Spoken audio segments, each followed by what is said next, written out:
Paz, meus queridos e minhas queridas. Hoje nós vamos estar falando sobre a Semana Santa. O que aconteceu em cada dia da Semana Santa, segundo a Bíblia Sagrada. Nós não podemos observar a Semana Santa segundo tradições, segundo os costumes, mas segundo a Bíblia Sagrada. Na semana conhecida como a Semana Santa, Jesus entrou em Jerusalém para celebrar a Páscoa. Passou seus últimos momentos com os discípulos, instituiu a Santa Ceia, foi crucificado e ressuscitou. Essa semana foi muito importante para nós que estamos na presença do Senhor e somos chamados de crentes em Cristo Jesus, porque foi aí que Jesus cumpriu a sua missão de salvar o mundo, de salvar aqueles que estavam mortos nos seus pecados. Nós vamos começar pelo Domingo de Ramos, mas antes de começarmos o conteúdo, eu te peço, se você ainda não é inscrito no nosso canal, se inscreva no nosso canal para nos apoiar e fazer com que o nosso canal venha a crescer e a gente venha alcançar mais pessoas com a palavra de Deus. Deixa o teu like, porque assim você está dizendo para o YouTube que o nosso conteúdo ele tem relevância, é um conteúdo que ajuda pessoas e assim o YouTube vai entregar para mais pessoas. E compartilhe com aqueles que você conhece, para que mais pessoas venham conhecer o significado da Semana Santa segundo a Bíblia Sagrada. Amém? Nesse dia, no Domingo de Ramos, a entrada triunfal de Jesus em Jerusalém, montado em um jumento. O povo se juntou para lhe dar as boas-vindas e muitas pessoas colocaram ramos e mantos no chão diante de Jesus, segundo está escrito em Mateus capítulo 21, versículo 8 a 9. A multidão aclamou a Jesus como o Messias, o Salvador prometido por Deus, porque eles esperavam que Jesus viesse salvar a Israel das mãos dos romanos. Mas a missão de Cristo era outra, totalmente diferente daquilo que a multidão estava esperando. A missão de Jesus era salvar o seu povo dos seus pecados e da morte eterna. Ao fim do dia, Jesus saiu de Jerusalém e foi dormir em uma cidadezinha vizinha chamada Betânia. Durante o dia, ele ensinava ao povo no templo sobre o reino de Deus, sobre a salvação eterna. Na segunda-feira, no caminho para Jerusalém, Jesus ia passando e avistou uma figueira. E Jesus sentiu fome. E Jesus foi procurar um figo, um fruto nesta figueira. E Jesus não achou nenhum fruto. Então Jesus amaldiçoou essa figueira, porque ela não tinha fruto. Isso está registrado em Marcos, capítulo 11, do versículo 12 ao 14. Logo em seguida, Jesus entrou no templo e expulsou os mercadores, acusando-os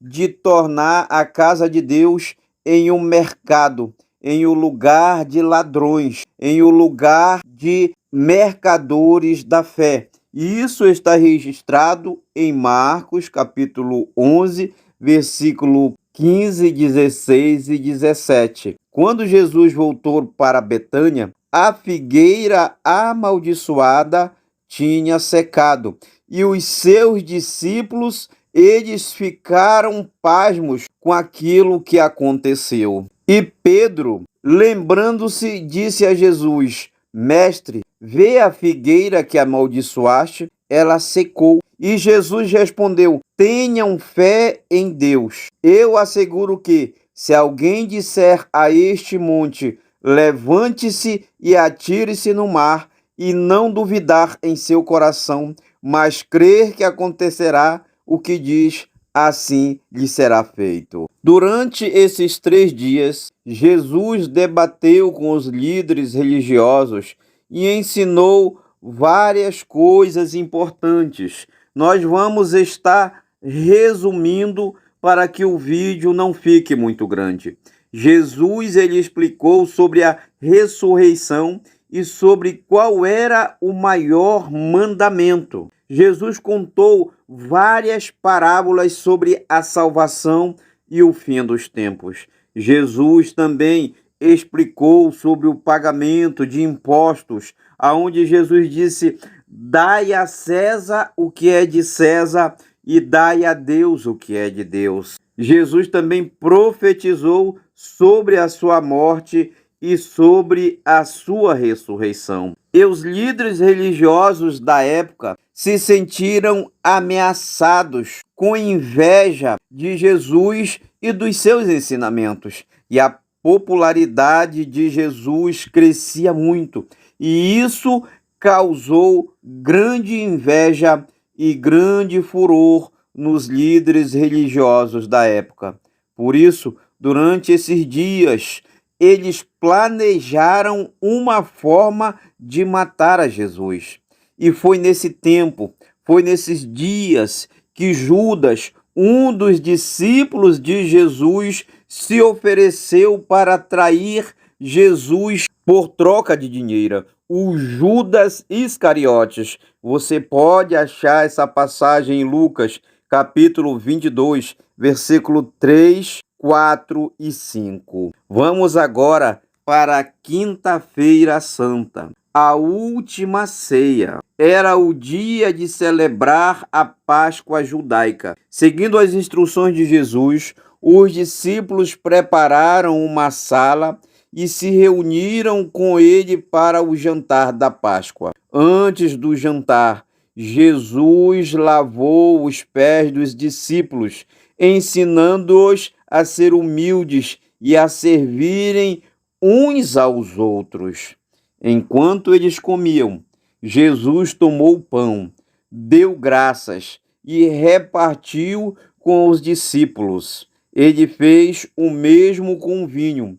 Jesus explicou que o pão simbolizava o seu corpo e o vinho o seu sangue, e em breve iriam ser dados pelos discípulos. Ele ordenou que tomassem esses símbolos para lembrar de sua morte, até a sua vinda.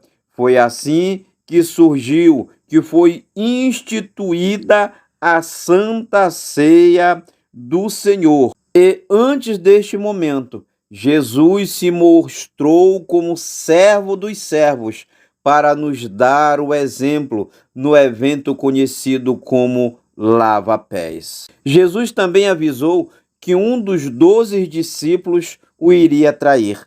E naquele momento os discípulos, eles perguntaram: Senhor, sou eu? Sou eu? E foi: sou eu?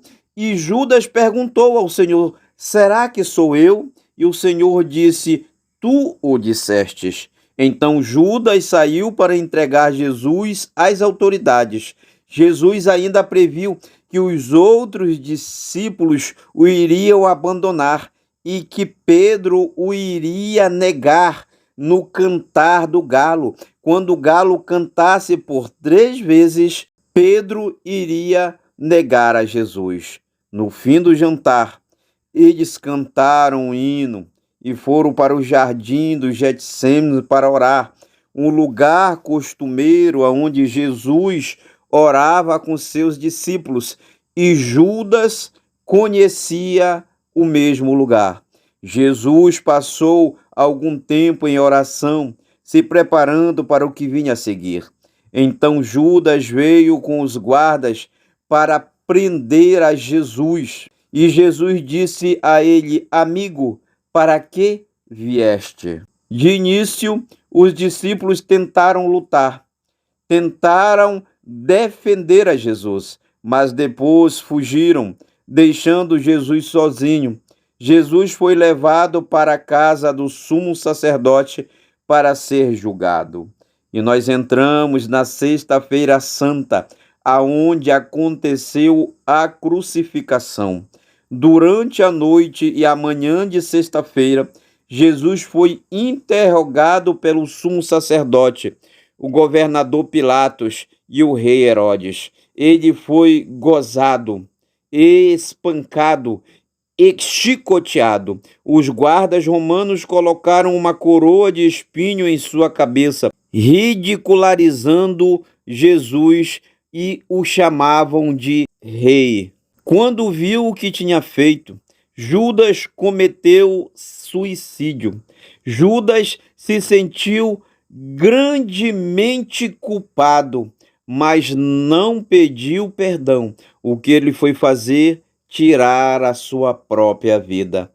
Pedro seguiu Jesus de longe, mas quando foi confrontado por ser um de seus discípulos, ele negou conhecer a Jesus por 3 vezes. Pilatos viu que Jesus era inocente e tentou inocentá-lo, mas viu que a multidão estava revoltada. Para evitar mais violência, Pilatos decidiu condenar a Jesus à crucificação, apesar de Jesus ser inocente. Jesus foi crucificado por volta do meio-dia, junto com 2 ladrões. O céu ficou escuro até a cerca das 3 da tarde, quando Jesus morreu. Naquele momento, houve um grande terremoto e o véu do templo foi rasgado de cima a baixo. Quando ficou confirmado que Jesus estava morto, ele foi sepultado em um lugar próximo, um lugar aonde ninguém tinha sido sepultado ainda. Uma grande pedra foi colocada na entrada e todos foram embora para cumprir o sábado. O sábado onde o túmulo é guardado. O sábado era um dia obrigatório de descanso para os judeus. Então os discípulos ficaram em casa. Os sacerdotes falaram com Pilatos e ganharam permissão para colocar guardas, aleluia, na porta do túmulo de Jesus. Ainda maior segurança, a pedra foi lacrada e os discípulos não teriam como roubar o corpo de Jesus, segundo os sacerdotes da época. Entramos agora no domingo de Páscoa, o domingo da ressurreição. Logo de manhã cedo, houve mais um terremoto. A pedra foi removida do túmulo e um anjo apareceu. Os guardas ficaram cheios de medo e fugiram para contar tudo aos sacerdotes. Algumas mulheres que tinham vindo completar as tradições de sepultamento no corpo de Jesus viram o anjo e o túmulo vazio e foram contar aos apóstolos. No caminho, encontraram Jesus que falou com elas, mas elas não o reconheceram. Quando ouviram tudo, Pedro e João foram ao sepulcro correndo e viram que estava vazio. Jesus também apareceu a 2 discípulos que estavam caminhando nas ruas para Emaús. Depois, ao fim do dia, ele apareceu a todos os seus discípulos, a todos os seus seguidores que se tinham reunido e estavam trocando histórias sobre o que tinha acontecido nesse dia. Depois de uma semana de grandes eventos e uma terrível desilusão, Jesus estava vivo novamente. Aleluia! Glória a Deus! Ele tinha cumprido a sua missão. Ele pagou pelos nossos pecados. Ele pagou pelos pecados do mundo naquela cruz e ele venceu a morte. Por causa do que aconteceu na Semana Santa, todos podemos ser salvos e ter a vida eterna. Se você gostou deste vídeo, deixa o teu like, se inscreve no nosso canal e compartilha com todos os teus amigos. Que Deus te abençoe. Esse é o significado da Páscoa, segundo a Bíblia.